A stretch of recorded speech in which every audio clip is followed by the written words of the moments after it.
مجھے یاد ہے کہ میں نے لاسٹ سنڈے یہ عرض کی تھی کہ ابن عربی صاحب کی فلسفی کے بارے میں بات کریں گے، لیکن اس سے پہلے میں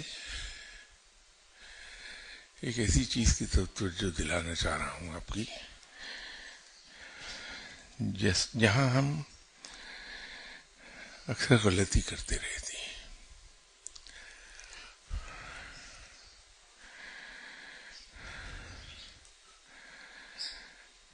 ہم لوگ جب رب تعالیٰ کے حضور دعائیں کرتے ہیں تو اس کو ہم ایک سرسری نظر سے نہ دیکھیں کہ ہم کیا کہہ رہے ہوتے ہیں، اس لیے کہ ہم رب کے حضور جو کچھ عرض کر رہے ہیں گرچہ وہ ہمارے دل کی آواز نہیں ہوتی، لیکن دعا کا مطلب ہی یہ ہے کہ ایک دکھی دل سے نکلی ہوئی آواز دعا کہلاتی ہے۔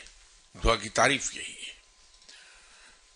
تو دعا کا مطلب یہ ہے کہ جو کچھ ہم کہہ رہے ہیں اصل میں زبان کہے یا نہ کہے، وہ دل سے اٹھی ہوئی آواز ہے جو رب تک جاتی ہے۔ رب اسے سنتا ہے، اسے قبول فرماتا ہے اور اسے پوری بھی کر دیتا ہے۔ کہ میں پوری کرنے کو میں نے تھوڑا سا سننے اور قبول کرنے سے علیحدہ اس لیے کیا کہ قرآن پاک میں دعا کے سننے کا رب نے فرمایا ہے کہ میں دعاؤں کو سنتا ہوں۔ قرآن پاک میں رب نے دعاؤں کو قبول کرنے کا فرمایا کہ میں قبول کرتا ہوں۔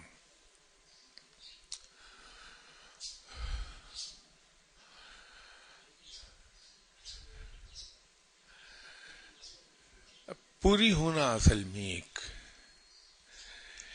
ایسی بات ہے جو بہت سی چیزوں کے ساتھ مشروط ہو جاتی ہے۔ رب تعالیٰ اس کائنات کو چلا رہا ہے اور یہ پوری کی پوری کائنات ایک انتہائی ڈیلیکیٹ بیلنس پر قائم ہے۔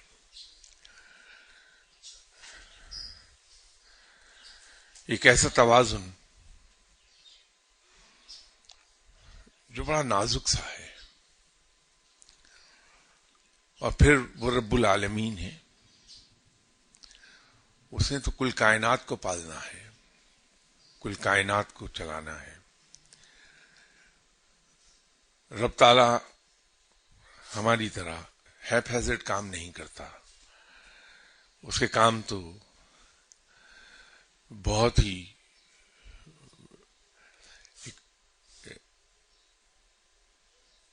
سوچے سمجھے اور ایک فلالیس پلاننگ پر قائم ہے۔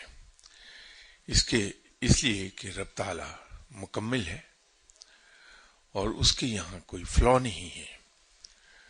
یہ فلا صرف ہم انسانوں میں پائے جاتے ہیں۔ تو ایک دعا جو میں مانگتا ہوں رب کے یہاں کے حضور، رب اسے پوری ضرور کرتا ہے، لیکن اس وقت جب میرے ارد گرد کے حالات ایسے ہو جائیں کہ وہ دعا اگر پوری کی جائے تو میرے مفاد میں کام کر جائے گی۔ تو ایک تو ہم بے صبر ہوتے ہیں کہ یا اللہ تو میری کیوں نہیں سنتا، حالانکہ وہ کہتا ہے کہ میں سننے والا ہوں، میں سنتا ہوں، سب کی سنتا ہوں، لیکن ہم پھر اس کو یہ کہتے ہیں کہ تو میری کیوں نہیں سنتا۔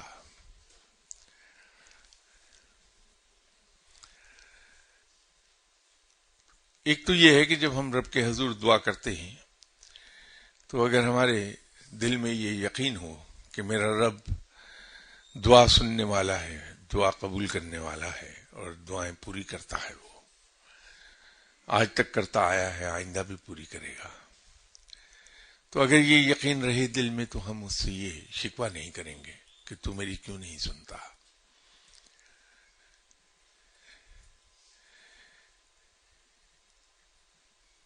یہ مومن کو سزاوار نہیں کہ اس قسم کی بات زبان پر لائے. مومن ایک مسلمان، سچا مسلمان، یہ اس کے لیے مناسب نہیں کہ ایسی بات زبان پر لائے کہ تم میری کیوں نہیں سنتا. یہ شکوہ ہے ایک طرح سے رب کی.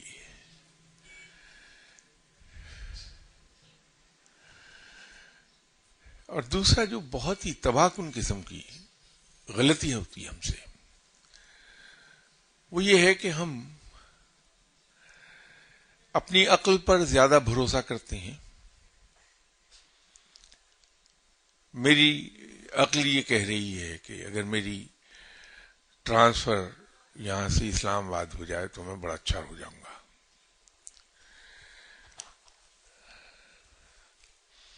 اب میں اپنے ایمان کے اس حصے کو بھول رہا ہوں کہ میرا رب بہتر جانتا ہے کہ میرے لیے کیا اچھا اور کیا برا.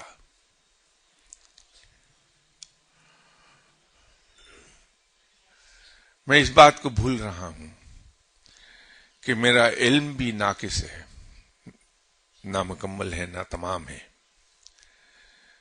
میری عقل بھی بہت سے فلاز لیے ہوئے ہے. میں اپنی ناک سے آگے دیکھ نہیں سکتا، جبکہ میرا رب عالم الغیب ہے. وہ ازل سے ابد تک کے معاملات کو جانتا ہے. وہ یہ جانتا ہے کہ میرے لیے کیا اچھا اور کیا برا. وہ مجھ سے بہتر جانتا ہے. یہ میرا ایمان ہے، ہر مسلمان کا ایمان ہے. تو جب میرا ایمان یہ ہے کہ میرا رب بہتر جانتا ہے کہ میرے لیے کیا اچھا اور کیا برا، اور اگر مجھے یہ بھی یقین ہے کہ میرا علم اور میری عقل دونوں ہی نامکمل ہیں، ناقص ہیں، ناتمام ہیں، تو پھر جب میں اللہ کے حضور ہر روز 5 نمازیں پڑھنے کے بعد یہی عرض کرتا ہوں کہ یا اللہ تو مجھے اسلام آباد ٹرانسفر کر دے، یا اللہ یہ میری پروموشن کر دے، یا اللہ مجھے یہ حاصل ہو جائے،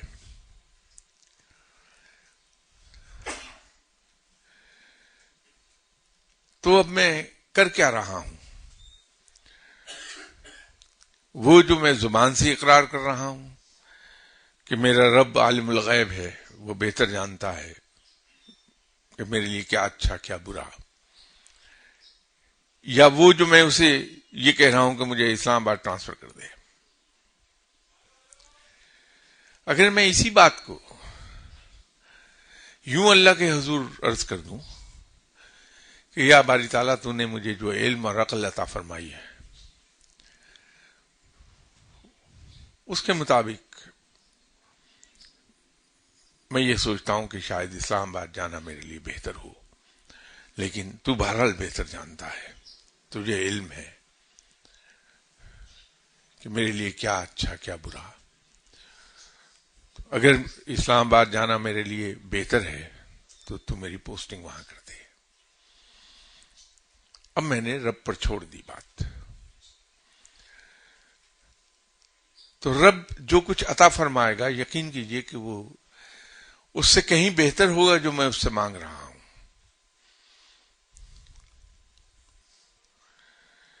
اس لیے میں اللہ سے اگر دعا کروں کہ یا اللہ تو میرا بزنس چلا دے، اب کہیں at the back of my mind یہ بات ہے کہ میرا بزنس چلے گا، میری انکم بڑھ جائے گی، مجھے خوشحالی آ جائے گی. بہت سے معاملات میں نے دیکھا، یہ تجربہ ہوا کہ بزنس کی بہتری کے لیے دعا کی، دعا کروائی، بزنس تو بہت اچھا چل گیا. اب انسان روتا پھر رہا ہے کہ انکم بہت بڑھ گئی ہے لیکن گزارا نہیں ہوتا، قرض بڑھ رہا ہے. تو اگر میں یہ کہنے کے بجائے کہ میرا بزنس چل جائے، میں رب تعالیٰ کے حضور یہ عرض کروں کہ یا باری تعالیٰ تو اپنی رحمت کے صدقے، اپنے حبیب پاک صلی اللہ علیہ وآلہ وسلم کے صدقے مجھ پر رزق وسیع کر دے. یا اللہ تو مجھے برکت عطا فرما دے، اور اگر اللہ مجھے یہ ہمت دے دے تو میں اللہ سے جھوٹا ہی صحیح لیکن یہ وعدہ کر لوں کہ اللہ تو مجھے اتنا وسیع رزق عطا فرما دے کہ جس سے میری جائز ضروریات پوری ہو کے وہ بچ رہا کرے، اور اس سے میں تیرے دوسرے بندوں کی خدمت کیا کروں۔ اب یہ رب جہاں سے چاہے مجھے عطا کر دے، اس کے خزانے بے پایہ ہیں، وہ اس بزنس سے نہ صحیح کہیں اور سے عطا کر دے۔ یہ جو ہم ایک پرٹیکولر چیز مانگتے ہیں، غالباً یہ 87-88 کا واقعہ ہوگا۔ ایک صاحب،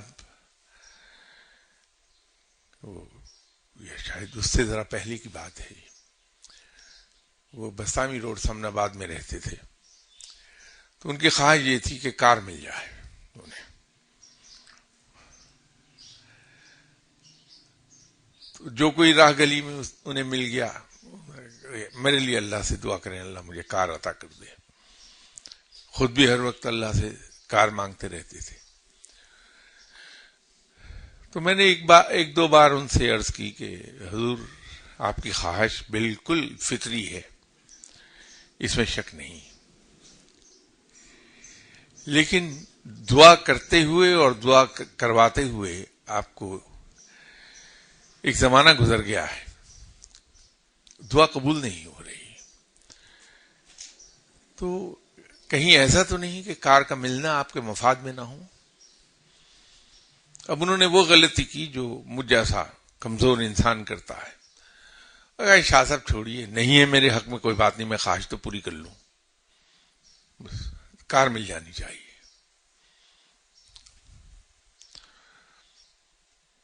وہ صاحب آفس کے کام سے شہر سے باہر تھے، اس دوران ان کے وائف کے بھائی جو ہالینڈ میں رہ رہے تھے، وہ بائی روڈ پاکستان چلے آئے، تو اپنی سسٹر سے ملنے گئے، بہنوئی کا پتہ کیا، معلوم ہوا شہر سے باہر ہے، تو اپنی سسٹر کو بھائیوں نے دونوں نے کہا کہ ہم بائی روڈ آئے ہیں ہالینڈ سے۔ تو بہن کو خوشی ہوئی، تو باہر نکل کے دیکھا بالکل نئی کرولا کھڑی تھی، تو بہن کی زبان سے بے ساختہ نکل گیا کہ تمہارے بہنوئی کو اس کی بڑی خواہش ہے، وہ مرا جا رہا ہے کہ مجھے گاڑی مل جائے، کرولا مل جائے۔ تو بھائی اچھے ہوں گے، تو انہوں نے بہن سے کہا کہ یہ اچھا ہے کہ بہنوئی گھر پہ نہیں ہے اس وقت، یہ چابی ہم چھوڑے جا رہے ہیں، جب وہ آئیں تو ان سے کہیے کہ ہم آئے تھے، ہم یہ کرولا آپ کے لیے تحفتاً ہالینڈ سے لائے ہیں۔ وہ لیفٹ ہینڈ گاڑی تھی۔ مجھ سے ملے تو بڑی خوشی سے انہوں نے اس کا اظہار کیا کہ لیجیے گاڑی تو مل گئی، اللہ نے میری سن لی۔ اچھا جناب، اللہ تعالیٰ آپ کے لیے اسے بہتر فرمائے۔ اس کے 2-3 دن کے بعد انہیں اسلام آباد جانا تھا، تو نئی گاڑی کے شوق میں وہ اپنے اکلوتا بیٹا تھا اس کے ساتھ وہ اسلام آباد جا رہے تھے۔ وہ لیفٹ ہینڈ گاڑی تھی، جی ٹی روڈ ہوتی تھی ان دونوں۔ ایک بس کو اوورٹیک کیا، بچے سے پوچھا سامنے کلیئر ہے، بچے نے وہ اپنی عقل کے مطابق کہہ دیا کہ ہاں کلیئر ہے، تو اچانک سامنے سے بس آ گئی، تو ہیڈ آن کولیژن ہو گیا، باپ بیٹا دونوں موقع پر انتقال کر گئے۔ اب اس واقعے کو ایک زمانہ گزر چکا، لیکن یہ واقعہ مجھے ایک بات یاد دلاتا رہتا ہے کہ ہم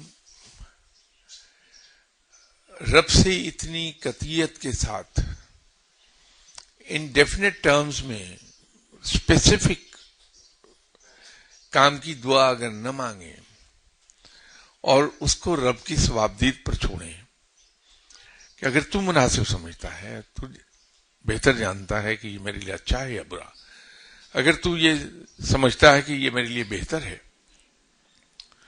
تو میری خواہش پوری کر دے۔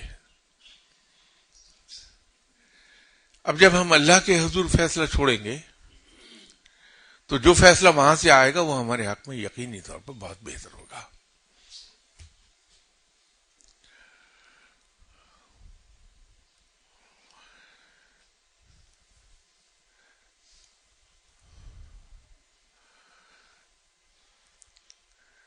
ہم دعا مانگتے ہوئے الفاظ کے بارے میں تھوڑے سے اگر محتاط ہو جائیں. ویسے تو رب کے ساتھ جنون زیادہ کام کرتا ہے کہ جتنا بے خود ہو کر انسان جنون کے ساتھ گفتگو کرتا ہے رب سے، محبت میں ڈوب کے، اس کی اپنا آپ بھلا کے،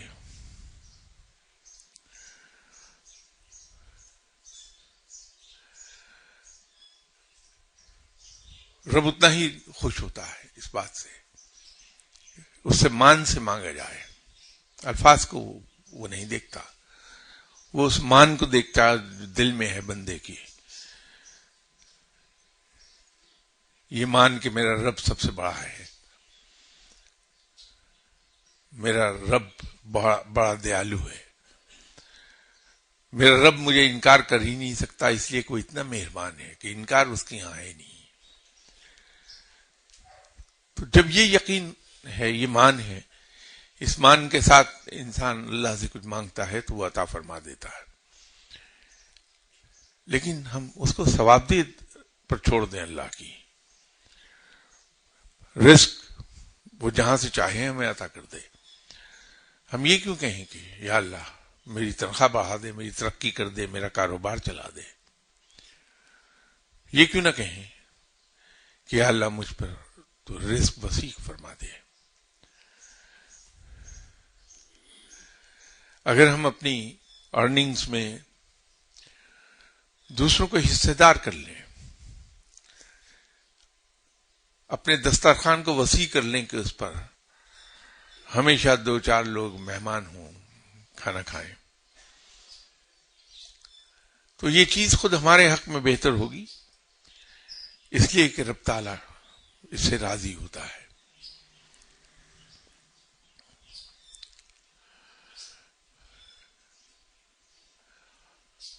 میں ٹی وی ایسی چینل رات کو بیٹھا ہوا 11-12 بجے کے قریب چینج کر رہا تھا. ایک محرم کی بات ہے، تو ایک مولانا صاحب، ذاکر صاحب، وہ شاید اس وقت وہ مجلس ان کی شروع ہوئی ہوگی تو تلاوت کر رہے تھے قرآن پاک کی. تو میں غور سے سننے لگا کہ یہ کیا تلاوت کر رہے ہیں.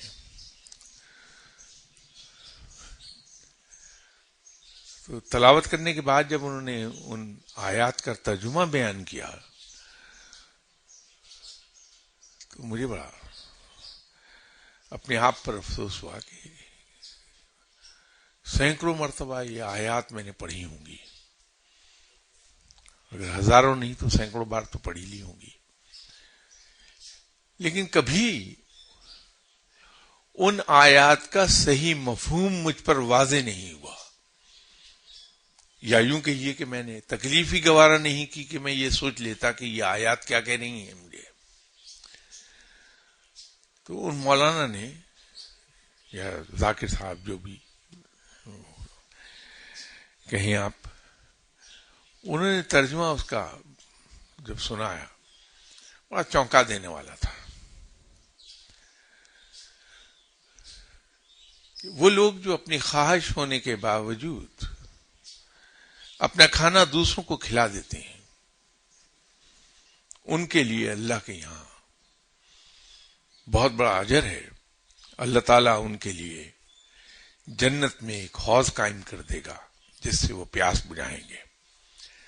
اور اس کی تشریح کرتے ہوئے انہوں نے فرمایا کہ وہ حوض ایسا نہیں ہوگا کہ پیاسے کو وہاں خود جانا پڑے پیاس بجھانے کے لیے، بلکہ پیاسا جہاں بھی ہوگا حوض وہیں آ جائے گا، پانی وہیں جاری ہو جائے گا، وہ پیاس بجھا سکے گا. اگر اس بات کو ہم رب تعالیٰ کے اس فرمان کے ساتھ یا اس حدیث کی روشنی میں دیکھ لیں کہ رب تعالیٰ کو 3 چیزیں بہت ہی عزیز ہیں: بھوکے کو کھانا کھلانا، مقروض کا قرض ادا کرنا، اور غلام کو آزاد کرانا۔ اب غلامی تو ہے نہیں، اس کی جگہ آپ یوں سمجھ لیجئے کہ قیدی کو آزاد کرانا۔ اب ان آیات کو اس کی روشنی میں دیکھیں اگر ہم، کہ اللہ کو یہ فعل بہت پسند ہے کہ بھوکے کو کھانا کھلایا جائے۔ اب اس کے پیچھے حکمت یہ ہے کہ جب ہم کسی کو اپنی جیب سے کچھ دیتے ہیں، کسی کو کھانا کھلاتے ہیں، تو ایسا نہیں ہے کہ کوئی ہم سے کھا کر جا رہا ہے یا کوئی ہم سے کچھ لے کر جا رہا ہے۔ وہ انفیکٹ ہم پر احسان کر رہا ہے کہ وہ 9 گنا ہم کو دے کر جا رہا ہے، کہ یہ رب کا وعدہ ہے کہ تم میرے نام پر 1 دو، اس کے میں 10 دنیا میں تمہیں دوں گا۔ تو 1 وہ حصہ کھا گیا، 9 حصے چھوڑ گیا، تو احسان وہ ہم پر کر کے گیا ہے، ہمارا اس پر کوئی احسان نہیں ہے۔ چیزوں کو دیکھنے کا ایک اینگل یہ بھی ہے۔ اور جن لوگوں نے دسترخوان اپنے وسیع کیے ہیں،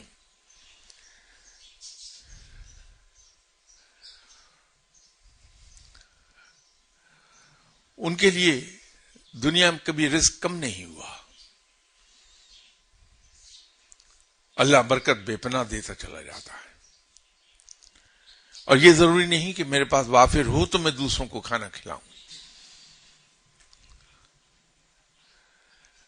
اگر کہیں اللہ مجھے یہ توفیق بخش دے کہ میں اللہ کے دوسرے بندوں کو اپنے کھانے میں شریک کروں، کیونکہ کھلا تو میں نہیں سکتا، یہ تو رب ہے جو کھلاتا ہے، تو اگر اپنے کھانے میں میں دوسروں کو شریک کر سکوں،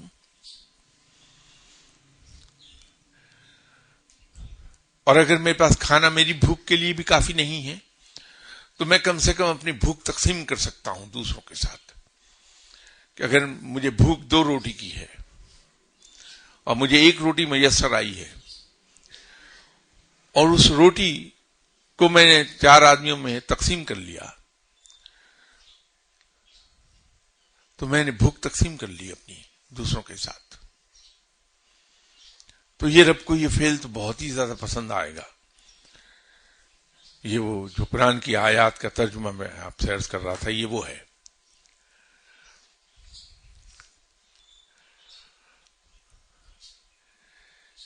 اسی طرح مجھ جیسے میں اور مجھ جیسے دوسرے کمزور لوگ اللہ کی صرف وہ بات یاد رکھتے ہیں جہاں ہمیں کچھ ملا نہیں۔ صبح سے شام تک رب بے انداز چیزیں ہمیں عطا فرماتا ہے، بے انگنت نعمتوں سے ہم استفادہ کرتے ہیں رب تعالیٰ کی۔ وہ ہم پر بارش کرتا ہے اپنی نعمتوں کی، لیکن وہ بارش نعمتوں کی یاد نہیں ہوتی، اور ایک چیز اگر نہیں ہوئی وہ ہمیں یاد ہے، ہم اس کو لیے پھرتے رہتے ہیں۔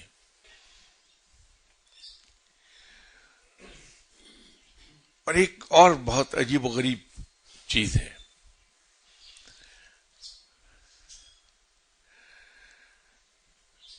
مجھے بھی بڑا فخر ہے اور یقیناً آپ کو بھی فخر ہے کہ ہم سب آپ صلی اللہ علیہ وسلم کی امتی ہیں۔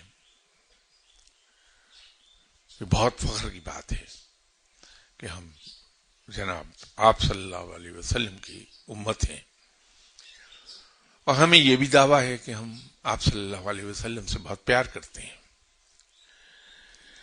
پھر ہمیں ایک اور یقین ہے، ہمارے دل میں ایمان ہے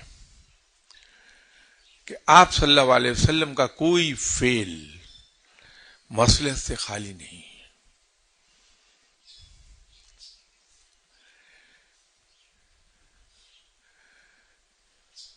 آپ صلی اللہ علیہ وسلم کی ساری زندگی، مکی زندگی دیکھ لیں، تکالیف ہی تکالیف، مدنی زندگی جب حکومت عطا ہو گئی آپ صلی اللہ علیہ وسلم کو،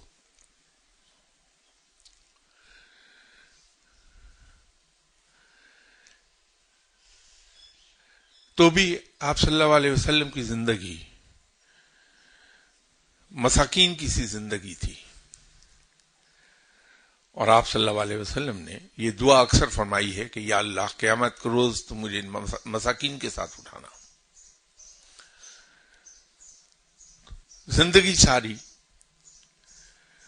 اسرت اور مسکینی میں ہی گزاری ہے، اور یہ غربت اور یہ اسرت یہ بائی چوائس تھی۔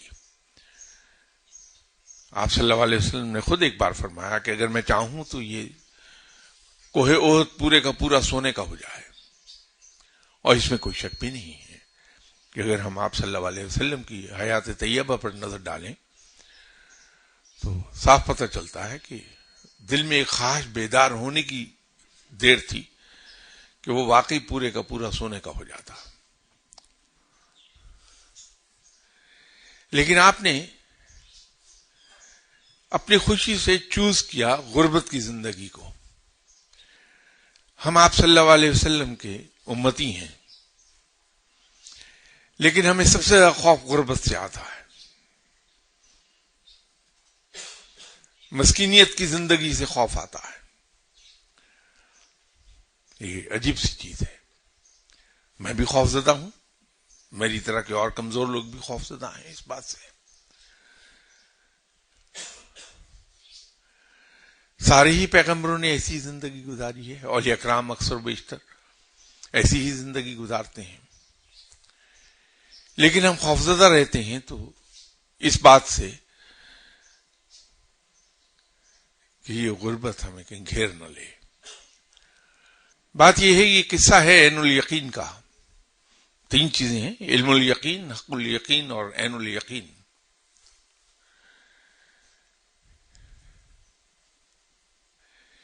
علم الیقین تو سن کر پڑھ کر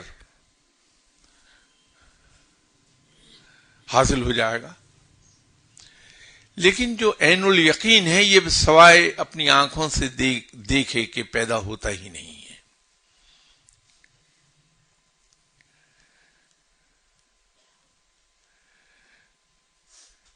یہ فقیر لوگ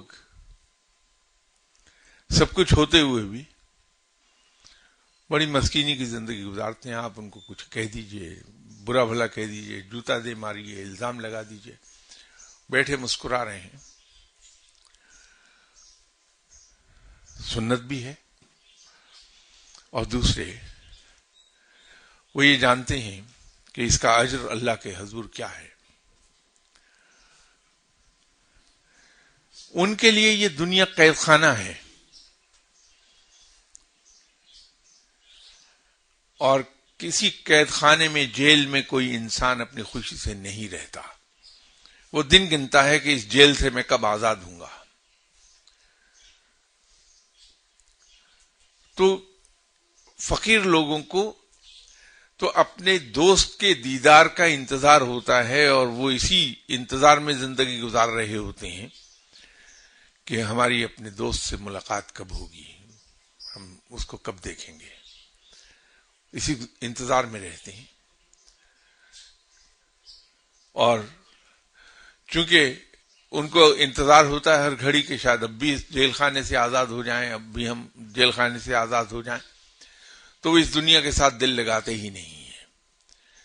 یہی وجہ ہے کہ بہت سے اولیاء کرام ایسے گزرے جو بے پناہ امیر تھے، اللہ نے ان پہ دنیاوی نعمتوں کی بھی بارش دل کھول کر کی ہوئی تھی، انہوں نے بھی اس دولت کو دل میں جگہ نہیں دی،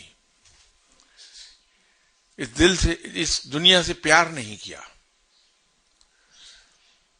اس لیے کہ وہ اسے جیل خانہ جانتے تھے، اور انتظار یہ تھا کہ یہاں سے ہم آزاد کب ہوں گے، جائیں گے کب اس جیل سے نکل کر۔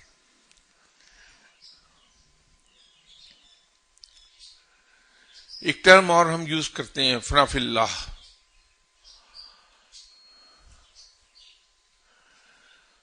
کیونکہ یہ بات بھی اکثر بیشتر سامنے آتی رہتی ہے، اس لیے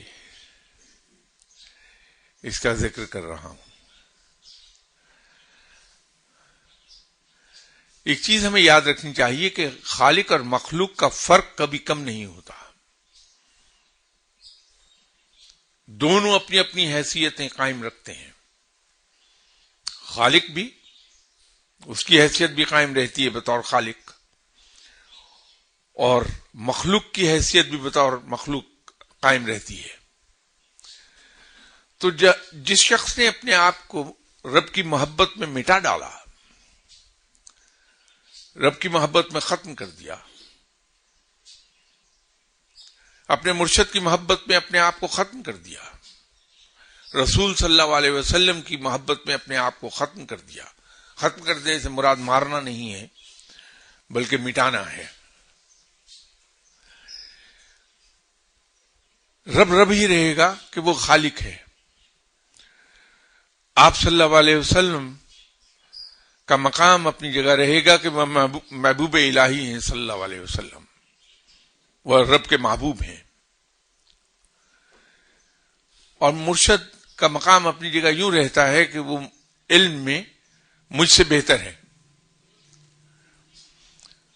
تو فنا فی الشیخ ہو، فنا فی الرسول صلی اللہ علیہ وسلم ہو، یا فنا فی اللہ ہو،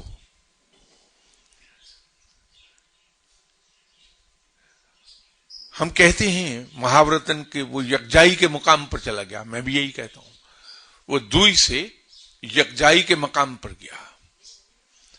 لیکن وہ یکجائی اس طرح کی ہے کہ دونوں ہی کی حیثیت اپنی اپنی جگہ برقرار ہے،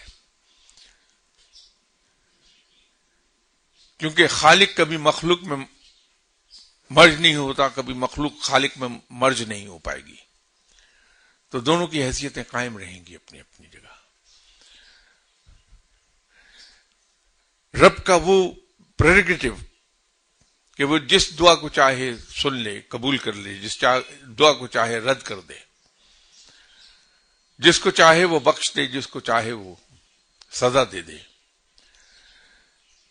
فنا فی اللہ ہونے کے باوجود اس کی وہ حیثیت متاثر نہیں ہوگی۔ کسی کی یہ ہمت نہیں ہے کہ رب کو مجبور کر سکے کہ وہ اس کے کہنے پر چلے۔ ہاں، دعا کر سکتا ہے، دعا آپ بھی کر سکتے ہیں، فقیر بھی کر سکتا ہے، پیغمبر بھی دعا کر سکتا ہے، رب کو مجبور نہیں کر سکتا کوئی۔ تو ہم کسی فقیر کے پاس یہ توقع لے کر نہ جائیں کہ اگر وہ فنا فی اللہ کے مقام پر بھی چلا گیا ہے تو اس کی کہی ہوئی ہر بات پوری ہو جائے گی۔ نہیں، وہ رب کا محتاج ہی رہے گا، اور یہ حق اللہ ہی کا ہے کہ وہ جو چاہتا ہے صرف سوچتا ہے، ہو جاتا ہے۔ تو فنا فی اللہ کے مقام پر گیا ہوا شخص بھی محتاج ہے رب کا۔ یہ رب کی مہربانی ہے، اس کی کہی ہوئی باتوں کو پورا کر دے، لیکن بہرحال حق رب کا ہے، جہاں چاہے وہ پوری نہیں کرتا۔ بسا اوقات ہوتا ہے کہ فنا فی اللہ کے مقام پر فائز لوگ جب ان کی باتیں مسلسل پوری ہوتی ہیں تو بشریت کے تقاضے کے تحت ان کے دل میں یہ خیال آنے لگتا ہے کہ میں جو کہتا ہوں وہ ہو جاتا ہے۔ تو رب کا چونکہ دوست ہے وہ، تو رب اپنے دوست کو ضائع ہو جانے سے بچاتا ہے، اس کو یہ تکبر ہے تو فوراً اسے جھٹکا دے گا، اس کی کہی ہوئی ہر بات کو غلط ثابت کر دے گا، تو اس سے اس کو جھٹکا لگتا ہے، زمین پر پاؤں آ جاتی ہیں اس کے۔ تو ہم جب کسی فقیر کے پاس جاتے ہیں، اور خاص طور پر جب ہمیں یہ پتا چل جائے کہ فلاں فقیر فنا فی رسول صلی اللہ علیہ وسلم ہے یا وہ فنا فی اللہ ہے، تو یہ کبھی نہ سوچ کے جائیے کہ وہ جو دعا کرے گا وہ پوری ہو جائے گی، جو وہ کہے گا وہ پوری ہو جائے گی، اس لیے کہ یہ مقام تو رب کا ہے، کسی مخلوق کا یہ مقام کیسے ہو سکتا ہے؟ ہاں فقیر کے پاس جائیے صرف یہ دیکھنے کے لیے کہ وہ فنافی رسول صلی اللہ علیہ وسلم کے مقام پر کیسے پہنچا، اور اس مقام کو حاصل کرنے کے بعد وہ فنافی اللہ کے مقام پر کیسے گیا، یہ دیکھیے، اس سے دعا کے لیے کہہ دیجئے، یہ سوچ کے کہ اگر اللہ چاہے گا تو اس کی دعا پوری کر دی جائے گی۔ تو اگر دعا پوری نہ ہو تو ہمارے دل میں اس کے بارے میں شک نہیں آئے گا۔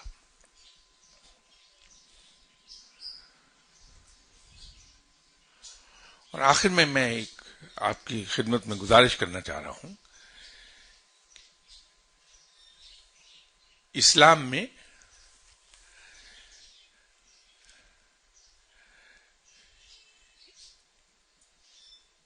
علم اور عقل کو استعمال کرتے ہوئے کوشش فرض ہے ہم پر۔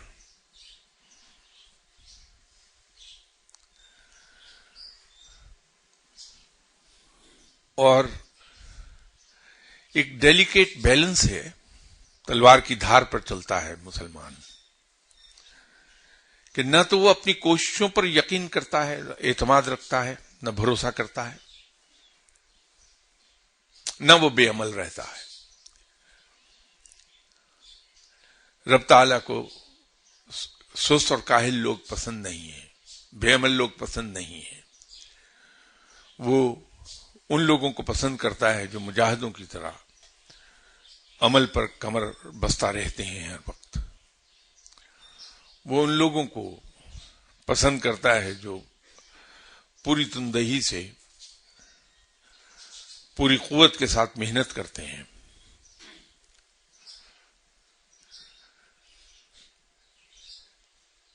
تو وہ جو بیلنس ہے کہ مسلمان پر فرض ہے کوشش، لیکن بھروسہ نہیں کرنا چاہیے اس پر، اپنی کوشش پر، بھروسہ رب پر۔ جیسے ہم یہ کہتے ہیں کہ اگر کسی مسلمان نے انسانیت کا اعلیٰ ترین مقام حاصل کرنا ہو، اعلیٰ مقام حاصل کرنا ہو،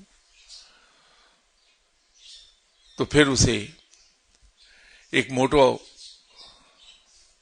یہ انگریزی کا لفظ موٹو ہے، کہیں اردو کا نہ سمجھ بیٹھیے گا، ایک موٹو کو اپنا لینا چاہیے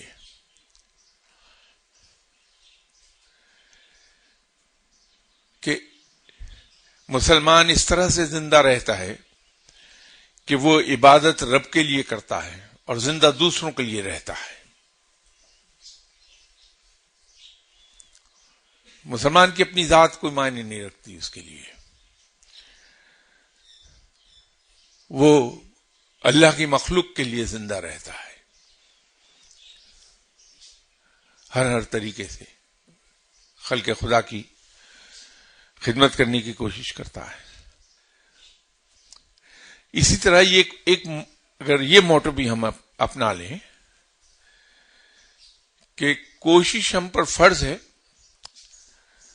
لیکن بھروسہ رب پر ہے،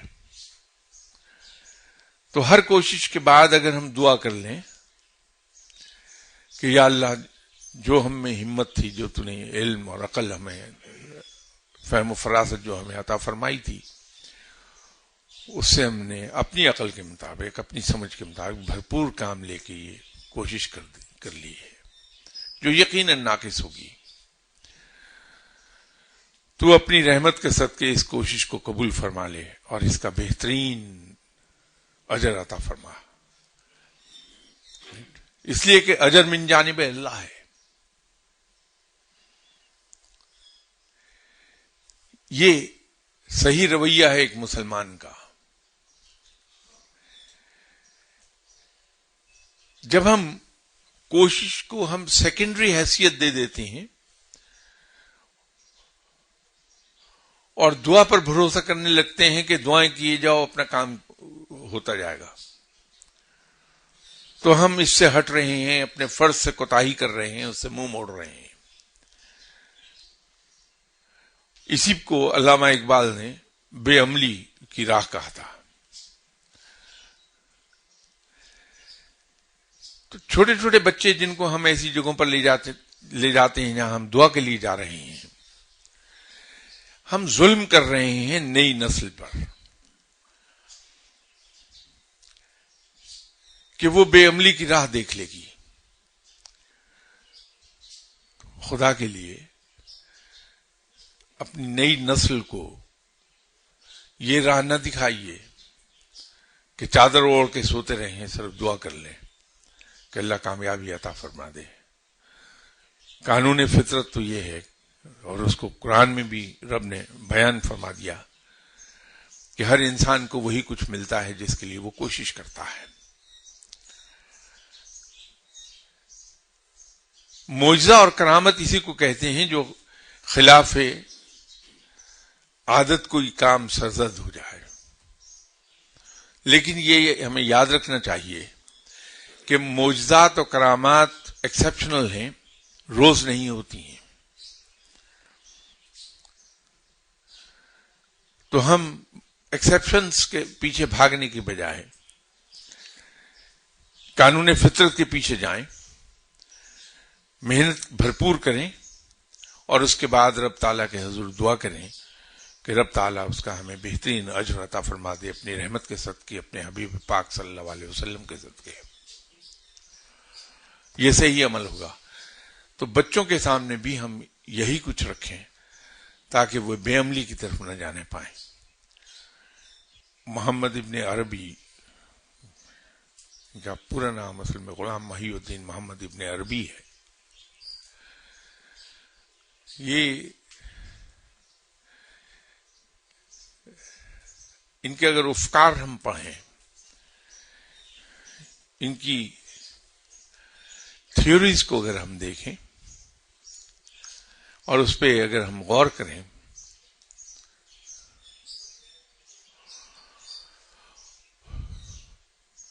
تو احساس یہ ہوتا ہے کہ یہ صاحب اپنے وقت سے بہت پہلے پیدا ہوئے. انہوں نے علم و عقل کی وہ باتیں کہی ہیں جو اس دور کا انسان سمجھ نہیں پاتا تھا. نتیجہ یہ ہوا کہ ان کے بارے میں کنٹروورسیز پیدا ہوتی چلی گئیں. خاص طور پر انہوں نے جو مسئلہ وحدت الوجود انٹروڈیوس کرایا، وہ اتنا دقیق مسئلہ تھا کہ لوگ اس کو سمجھ نہیں پائے، اور نتیجہ یہ ہوا کہ امت میں فساد پھیلا، اور ان کی اس تھیوری کے نتیجے میں پیدا ہونے والے اختلافات کے بہت سے ہزاروں مسلمانوں کی جان لے گئے، اور وہیں سے کنٹروورسیز ان کے بارے میں شروع ہوئی ہیں. لیکن در حقیقت مسئلہ وحدت الوجود اور وحدت الشہود،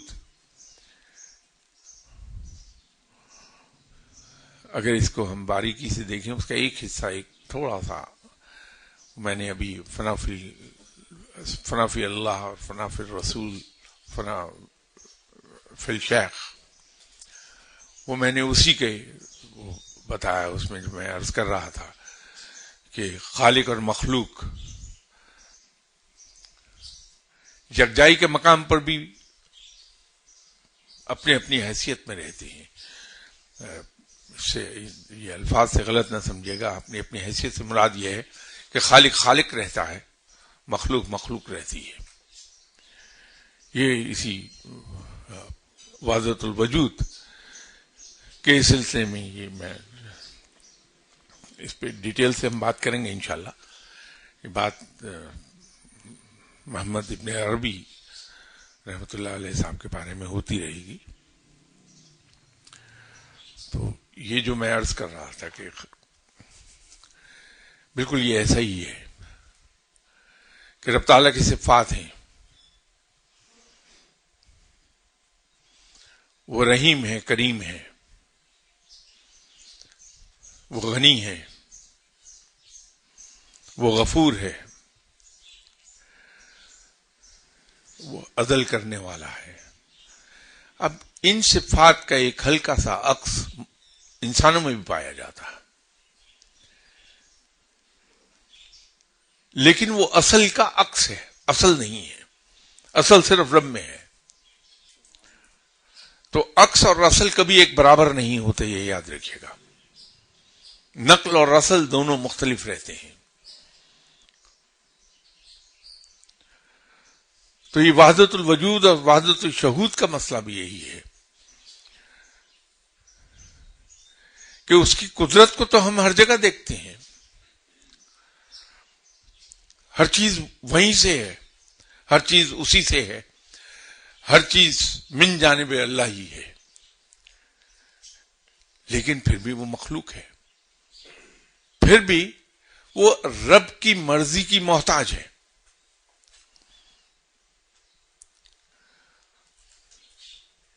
مختلف ہیں دونوں چیزیں. تو اس پہ انشاءاللہ تعالی بات کریں گے. اور لگتا یوں ہے کہ یہ کئی سنڈیز، میں معافی چاہتا ہوں اس وقت سوال لے نہیں پاؤں گا کیونکہ 12 بج گئے. اس کو نیکسٹ سنڈے کے لیے ڈیفر کر دیتے ہیں. آپ لکھ لیجئے کہیں تاکہ بھولے نہیں.